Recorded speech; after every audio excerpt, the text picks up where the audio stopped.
नमस्कार दोस्तों, मैं राजकुमार मौर्य। आज की इस वीडियो में हम बात करेंगे प्रतापगढ़ लोकसभा सीट की। प्रतापगढ़ लोकसभा सीट पर समाजवादी पार्टी ने शिवपाल सिंह पटेल को लोकसभा का प्रत्याशी बनाया है। शिवपाल सिंह पटेल पटेल बिरादरी से आते हैं। वहीं पर भारतीय जनता पार्टी ने गुप्ता जी को, यानी कि संगम लाल गुप्ता, जो वर्तमान के सांसद हैं, उनको यहां से प्रत्याशी दोबारा बना दिया है। वहीं पर सबसे ज्यादा निगाहें अगर किसी के ऊपर टिकी हुई है तो राजा भैया के ऊपर टिकी हुई है। क्यों टिकी हुई है? प्रतापगढ़ लोकसभा सीट हो, कौशाम्बी लोकसभा सीट हो, तो रघुराज प्रताप सिंह राजा भैया का कहीं ना कहीं बहुत अच्छा प्रभाव प्रतापगढ़ की सीट पर भी है, और कौशाम्बी में तो बहुत अच्छा से अच्छा प्रभाव है।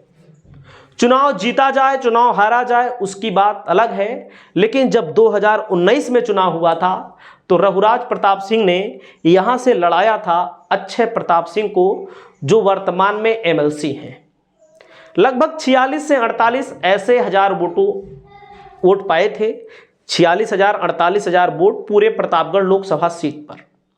और कौशाम्बी लोकसभा सीट पर अच्छा खासा प्रभाव है, जहां लगभग 1.5 लाख से ज्यादा वोट प्राप्त किए थे। तो लोगों की निगाहें हैं कि योगी आदित्यनाथ से बहुत अच्छा संबंध है।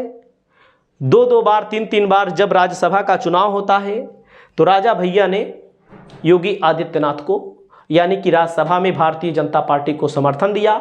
समाजवादी पार्टी को इन्होंने समर्थन नहीं दिया। हालांकि नरेश उत्तम पटेल से आपने देखा होगा मुलाकात भी हुई थी। तो कहीं ना कहीं राजा भैया और समाजवादी पार्टी में थोड़ी सी खटास है। अब 2024 के चुनाव को लेकर चर्चा है कि राजा भैया समाजवादी पार्टी को समर्थन दे सकते हैं। इसके पीछे कारण क्या है? कौशाम्बी लोकसभा सीट पर राजा भैया अपनी पार्टी के किसी भी व्यक्ति को चुनाव लड़ाना चाहते हैं, और समाजवादी पार्टी का यह मानना है कि हम आपके किसी व्यक्ति को चुनाव लड़ाएंगे, लेकिन सिंबल हमारा होगा। इस बात पर पेच फंस गई है। ऐसी मीडिया में आपने चर्चा देखा होगा। हालांकि कौशाम्बी लोकसभा सीट पर, प्रतापगढ़ लोकसभा सीट पर समाजवादी पार्टी ने अपना प्रत्याशी घोषित कर दिया है। अब रही 2024 में, तो कौशाम्बी में भाजपा को कैसे समर्थन देंगे? क्योंकि राज्यसभा में तो भाजपा को इन्होंने समर्थन दे दिया था। अब इनके ऊपर निगाह है कि भाजपा को समर्थन देंगे या समाजवादी पार्टी को समर्थन देंगे या अपना खुद प्रत्याशी खड़ा करेंगे। अगर राजा भैया प्रतापगढ़ लोकसभा सीट पर अपना प्रत्याशी खड़ा करते हैं तो पिछली बार अगर 46,000 वोट मिला था तो 2019 में, तो इस बार कहीं ना कहीं 10-5 हजार वोट और बढ़ेगा। यानी कि जो राजा भैया का वोट है वो बीजेपी का वोट है ज्यादातर।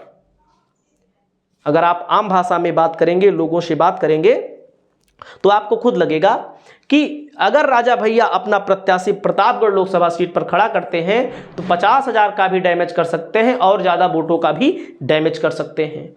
लोकसभा कौशाम्बी में अगर अपना प्रत्याशी खड़ा करते हैं तो 1.5 से 2.25 लाख से कम नहीं, जीत हार अपने स्थान पे है, कहीं ना कहीं नुकसान कर सकते हैं। इसी को लेकर के अभी बात भी जारी है। हो सकता है कोई समझौता हो जाए।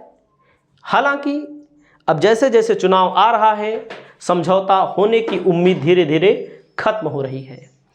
अब मामला यहां पर है कि प्रतापगढ़ लोकसभा सीट का क्या हाल रहेगा।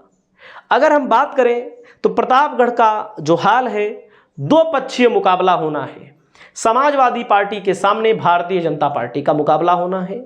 भारतीय जनता पार्टी से संगम लाल गुप्ता को टिकट मिला है, लेकिन मैं आपको बता दूं, चुनाव कोई भी जीते, जो भारतीय जनता पार्टी के वोटर हों या स्थानीय लोग हों, असमंजस में हैं।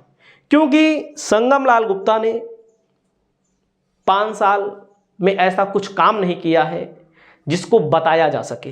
जैसे छोटे मोटे रोड, नाली, खड़ंजा, ये सब तो सभी लोग करते हैं। हालांकि 1-2 फ्लाईओवर, हाईवे वगैरह बन रहा है, उससे नहीं मतलब है, वो मतलब तो है ही, लेकिन वो सबके सामने से नहीं दिखाई देता है।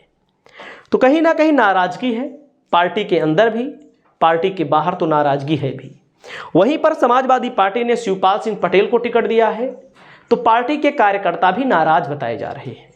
एक नहीं कई लोग हमसे मिले तो हमको कहे कि भैया ये जो प्रत्याशी आए हुए हैं ये पार्टी के कार्यकर्ताओं की सुन ही नहीं रहे, मतलब कि उनकी अपनी टीम आई हुई है लखनऊ से, उन्हीं के लोग प्रचार कर रहे हैं, पार्टी से कोई मतलब बहुत ज़्यादा कोई मतलब नहीं है। बहुत सारे लोगों ने बताया, क्योंकि कोई भी पार्टी हो कार्यकर्ताओं को उसी समय पूछा जाता है जब चुनाव आता है, जब भी चुनाव आता है चाहे जिस पार्टी का हो। तो हमको लगता है खर्चा पानी नहीं पा रहे होंगे तभी लोग नाराज होंगे, खर्चा पानी पा जाएंगे तो नाराजगी दूर हो जाएगी। हालांकि प्रतापगढ़ लोकसभा सीट समाजवादी पार्टी मजबूत स्थिति में है। TV9 के पोल के अनुसार प्रतापगढ़ जीतता हुआ दिखाया गया है। TV9 भारतवर्ष का जो पोल आया हुआ है। स्थानीय सांसद स्थानीय मुद्दों के कारण कहीं ना कहीं घिरे हुए हैं। हालांकि भारतीय जनता पार्टी है, कब मामला पलट दे इससे हम इनकार नहीं कर सकते हैं। तो लोगों की निगाहें जो है राजा भैया पे हैं। कौशाम्बी लोकसभा सीट पर राजा भैया के 2 विधायक खुद हैं और विनोद सरोज हैं। कुंडा और बाबागंज, बाकी 3 विधानसभा सीटों पर समाजवादी पार्टी का कब्जा है। वहीं पर प्रतापगढ़ लोकसभा सीट में 2 सीटों पर समाजवादी पार्टी जीती हुई है, रानीगंज और पट्टी। अगर हम बात करें, एक सीट कांग्रेस के खाते में है, लालगंज वाला एरिया, रामपुर खास वाला एरिया। और वहीं पर अगर हम देखें तो भारतीय जनता पार्टी के पास 1 विधायक और वर्तमान में 1 विधायक अपना दल यश के, यानी कि यहाँ पर जो मामला होगा वो कांटे का मुकाबला होने वाला है। चुनाव कौन जीतेगा कौन हारेगा इसकी भविष्यवाणी करना उचित नहीं है। हालांकि मैं अपने वीडियो के माध्यम से बताता भी रहता हूँ लोगों को कि कौन सी पार्टी कहाँ पर आगे चल रही है, कौन सी पार्टी कहाँ पर पीछे चल रही है। उसके पीछे तमाम जातीय समीकरण होते हैं, तमाम राजनीतिक परिस्थितियाँ होती हैं। ये जान लीजिए, मोदी योगी के नाम पे तो लोग वोट दे रहे होंगे, लेकिन कहीं ना कहीं स्थानीय सांसदों के नाम पे, स्थानीय कार्यों के नाम पे बहुत सारे लोग नाराज बताए जा रहे हैं। अब 2024 का रिजल्ट क्या होगा वो 4 जून को पता लगेगा।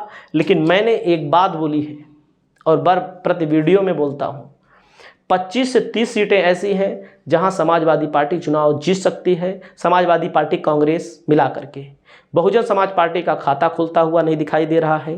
हालांकि बहुजन समाज पार्टी वाले बच्चे जो लोग हैं हमसे बहुत गुस्सा हो जाते हैं, अब भाई जब खाता नहीं खोल रहा है तो हम जब ज़बरदस्ती थोड़ी खाता खोल देंगे। तो आपकी जो भी राय हो आप कमेंट करके लिखिए। अगर गठबंधन हो जाता है, अगर कोई समर्थन मिल जाता है तो राजा भैया को लेकर आपकी क्या राय है, आप अपनी राय बताइए। इस वीडियो में इतना ही। नमस्कार।